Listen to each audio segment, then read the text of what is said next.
அவர்கள் அதற்கு வெகுமதியாக தலைவருக்கு முதல்வர் பதவி உள்ளிட்ட நிறைய சுகபோகங்களை அள்ளித்தருவதாக கூறிய போதும் என் மக்களுக்காக போராட துவங்கிய நான் இந்த மண்ணிலே போராடி சாவேனே தவிர எந்த ஒரு சூழ்நிலையிலும் என்னுடைய தனிப்பட்ட வாழ்க்கைக்காக எதையும் நான் சமரசம் செய்து கொள்ள மாட்டேன். குறிப்பாக நான் இன்றைய தினத்தில் நீங்கள் கூறுவது போல இந்த நிலப்பரப்பை விட்டு கொடுக்க வேண்டிய சூழல் வந்தால் அது தமிழர்களின் இன்னொரு தாய் நிலமான தமிழ்நாடு உள்ளிட்ட இந்திய பெருநிலத்திற்கு பெருத்த அச்சுறுத்தலாக அமைந்துவிடும் என்கின்ற காரணத்திற்காக அவர் சமரசம் செய்து கொள்ளவில்லை.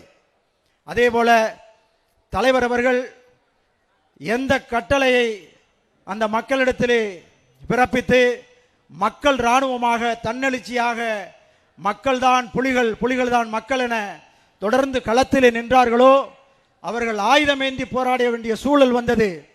ஆனால் வல்லாதிக்க சக்திகளின் இந்தியா உள்ளிட்ட வல்லாதிக்க சக்திகளின் துணையோடு அந்த போர் துரோகத்தால் மௌனிக்கப்பட்டு ஆயுதமேந்திய போராட்டம் நிறைவுற்றாலும் இந்த நிலத்திலிருந்து நம்முடைய சமரசமில்லா போராளி மரியாதைக்குரிய அண்ணன் திரு வேல்முருகன் தலைமையிலான தமிழக வாழ்வுரிமை கட்சி அறிவாயுதம் என்னும் அரசியல் புரட்சியின் மூலமாக இந்த நிலத்திலும் அந்த நிலத்திற்குமான தீர்வுகளை பெற்றுத்தரும் என்கின்ற நம்பிக்கையை இந்த மிக பெரும் திரள் எண்ணிக்கையில் நீங்கள் கூடியிருக்கின்ற இந்த காட்சி நம்பிக்கையை தருகின்றது.